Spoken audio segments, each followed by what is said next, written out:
We have seen, when we sent a letter to all staff, hopefully you've got it. Here's a copy. Okay. Do you want to have a look at this?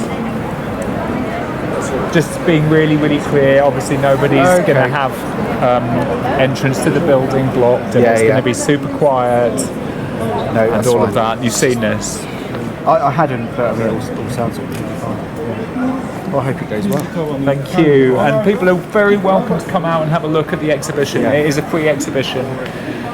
And it's quite interesting. I mean, it's through history. It's not just the people in prison now. It's also across time and space. Okay. So, Emmeline Pankhurst and Angela Davis and Gandhi and all of that. So I think it's interesting for people to come and see. I'll let people know what's going on. They'll be coming out for their lunch anyway. Between 2:30 and 2. Exactly. Yeah. Yes. Nice one. Okay. Give us a good write-up.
I'm very well. How are you doing? Nice to see you again. Can I take a picture? For my Feel Good album.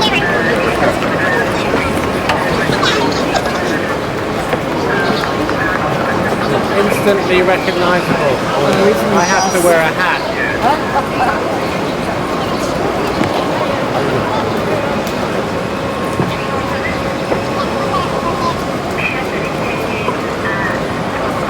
I can see that you're quite well known in these circles. I wonder why. I don't know why.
Have you ever been on a jury? Say again? Have you ever been on a jury? Yeah. What was your feeling about it afterwards? Did you feel that you got the truth? It was a very positive experience. I think that I had very little faith in fellow citizens, since most of them were trying to get out of doing their jury duty. I felt that the ones that remained perhaps might not have been the best choice. And it turned out to be completely wrong. Everybody was very conscientious.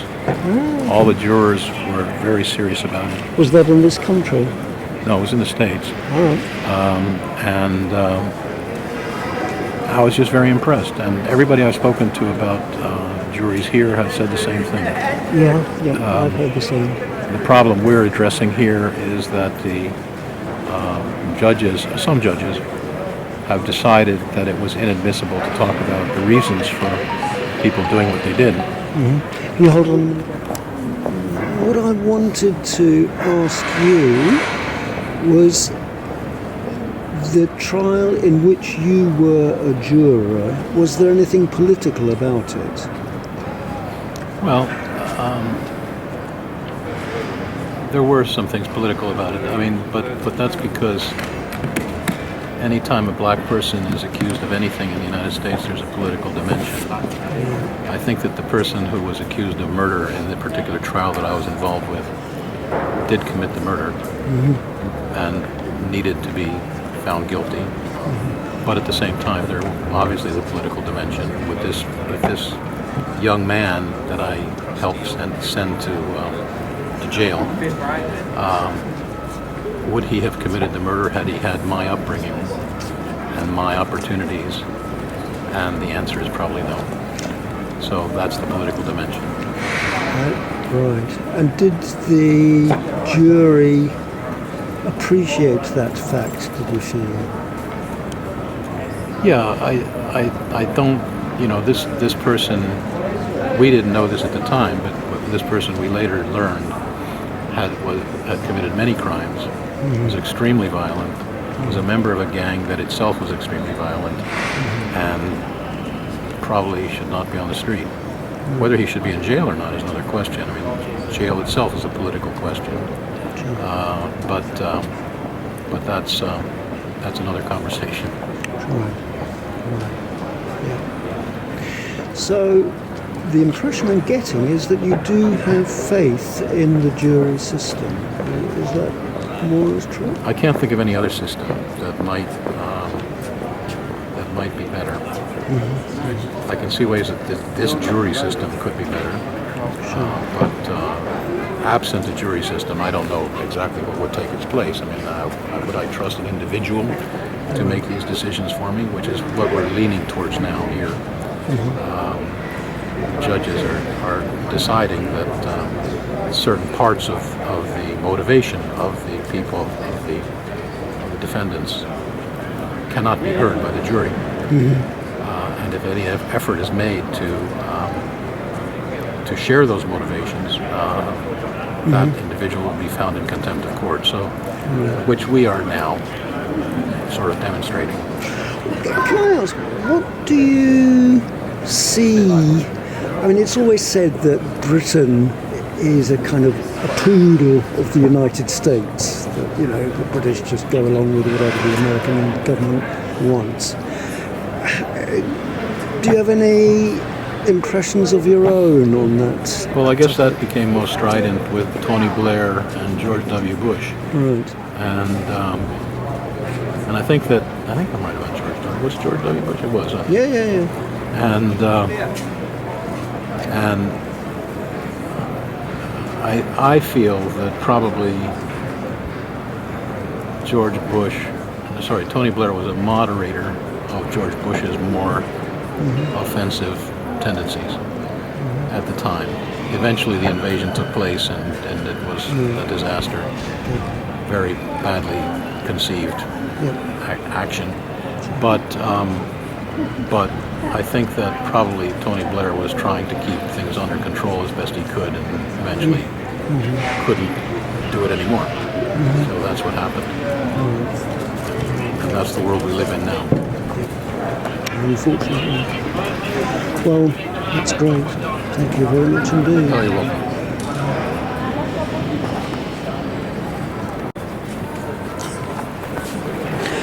What sort of reactions are you getting?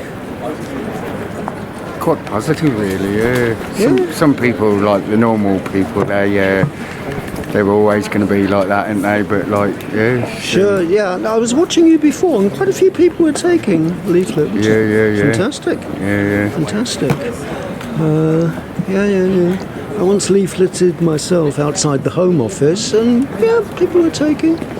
I got it. I've been doing this a long time. Like I got a few tricks. You'll take one if you don't want one. Have I had one? I don't think I have. There you go. Yep, thank you. Right. Yeah, it's lucky. It's lucky I've got it. Oh, you got one, yeah. Thank you. Yeah. Cheers. No worries, mate.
Yeah, that's what I mean. So if you look up.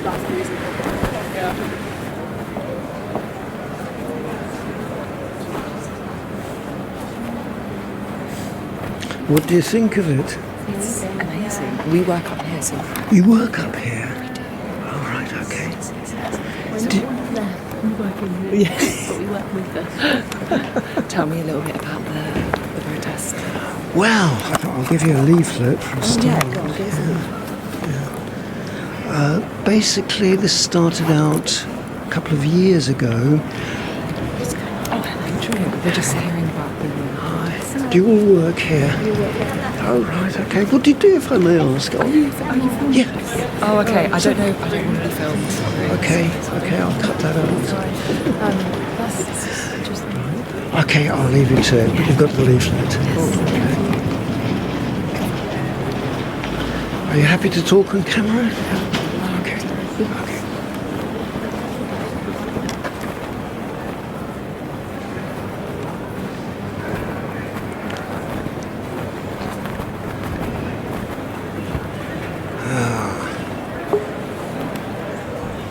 I hope it tastes good.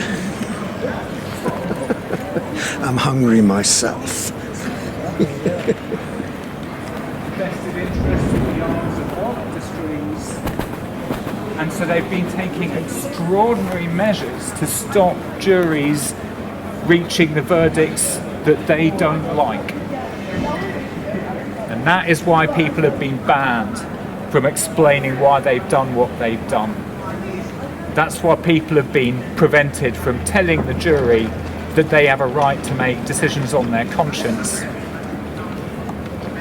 And the more sinister turn that has taken in particularly the last few months, 18th of July, 5 people who were stopped from explaining why it was they'd taken action to prevent new oil and gas licenses. New oil and gas licenses, which according to the science, complete madness, cause massive destruction for everyone in this country and for people around the world, were following a trial in which they couldn't explain themselves to the jury. They were then jailed for 4 and 5 years. And since July, more than 50 people from direct action groups like Just Stop Oil and Palestine Action are now in our jails in the midst of a prisons crisis, with our jails on the point of collapse, because lobbyists from the oil and arms industry want it to be so. And because lobbyists from the oil and arms industry, like Lord Wolney, who's presented to the public as an independent advisor on protest when it's very obvious that he's not, like Policy Exchange, the so-called think tank that's sponsored by the arms and oil industry, they have been allowed to write the laws. They have said to Parliament, we must do something about these not guilty verdicts. We must stop them. And that is corruption. It is corruption of our democracy. It is corruption of the justice system. And it's a complete violation of international law, as the United Nations Special Rapporteur has repeatedly said publicly. What's happening in British courts right now? Today is United Nations Day, 24th of October, 79 years after the UN Charter came into force. When governments in 1945 came together and said we must work together to protect all peoples, to uphold fundamental rights. Well, the Attorney General, Richard Hermer, he knows all about that. And he knows full well silencing and jailing people for trying to uphold international law. The law that you don't destroy the land of other peoples, the island states that are going to disappear, that you don't facilitate genocide by supplying arms to countries that are slaughtering civilians. Well, he knows that, but he's refusing to meet us. He's passing the buck. He's saying it's not down to him, all these jail sentences, all this silencing in court, that must be other people. But that's ridiculous. He's the government's top legal advisor. So that's why we're here, and we're going to keep escalating until we get that meeting. Today is United Nations Day. It's a day to celebrate international law. And that is what we're here to do today. And we're here also to remind the Attorney General, the government's top legal advisor, that it's his job, his ministerial responsibility to hold the government to account for international law. Right. And what happens if he doesn't negotiate? Well, we just escalate and we do not stop. Because we know that there is nobody in this country where they get to see what's going on right now, which is that oil and arms industry lobbyists are shaping the laws to silence their political opposition. And they're framing the situation so that more and more of their political opponents are ending up in jail in the middle of a prisons crisis. There is no Democrat who, when they hear about that, thinks that that is okay. So our job is to bring that to the surface, because we know once it gets talked about, people will join us in demanding an end to that corruption of democracy and the rule of law. So we go on until everybody in this country is talking about this scandal. Yep. I mean, it's not just what goes on in the courts, it's the quiet stuff in the background that's the real problem. The lobbying, the clubs. You know, that's where the real problem is. Indeed it is. And while the Attorney General refuses to meet representatives from civil society, we know all the time the oil and arms execs are meeting ministers. Right. And are not just meeting ministers, they're driving policy and writing the policy reports, masquerading as independent advisors. Yep. And that is the selling off of our democracy to the highest bidders. It's the selling off of our democracy to those with wealth and power. Yep. And that's why we've got to come together to defend our basic democratic freedoms. Right. I thought it's really significant that all the campaigning organisations, Just Stop Oil, XR, they're all coming together now. and Defend Our Juries is kind of at the head of it.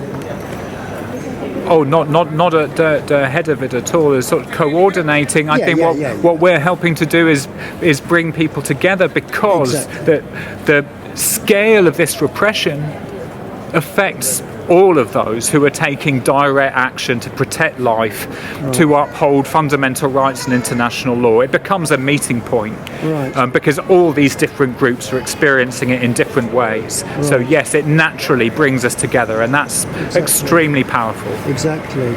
I mean, I'm not sure that I recognise repression even, because, you know, I'm in my own society. It's like a fish in the sea. What is water?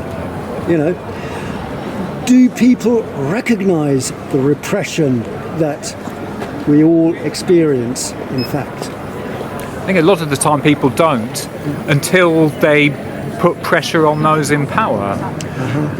And it's easy enough, isn't it, for people to wander around in their lives, to some extent in their bubbles, and as long as they don't disturb power and wealth, then they can feel what a wonderful free place it is that we live in, how fortunate we are. Exactly. But at the point that you put pressure on that power, you see a very, very different side, and that's what we're here to reveal, the violence, the colonialism that underpins it all. Right. Fantastic. Thank you very much. 1 hour so far. Exactly 1 hour.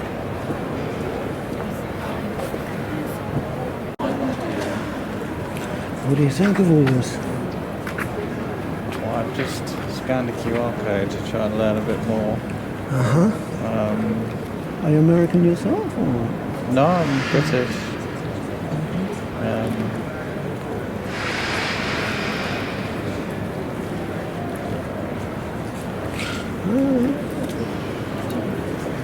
I think it's the first time there's ever been anything like this. Yeah, I work in this building here, so I saw it out the window.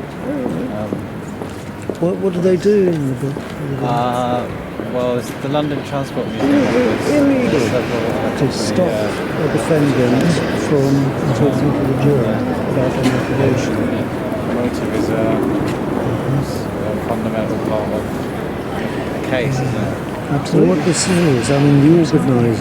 I know it's called Defend Our Juries. Very harsh sentences.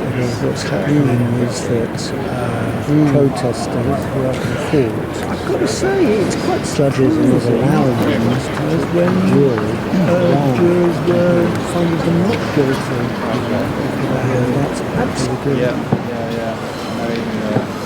Even if they blocked all the traffic, you know, for... Yeah, the Colston statue in Bristol, most people are not guilty of jury. Right. Oh, well, that's... Yeah, Lord Colston couldn't object. Well, I'll leave it to it. Yeah, thanks.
fed up. So what do you think of it all? Not my thing. I mean, if I walk into a museum and I start smashing something up, I think I deserve to go to jail. That's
I was just going to interview him. Interview is fun, he said.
Thank you.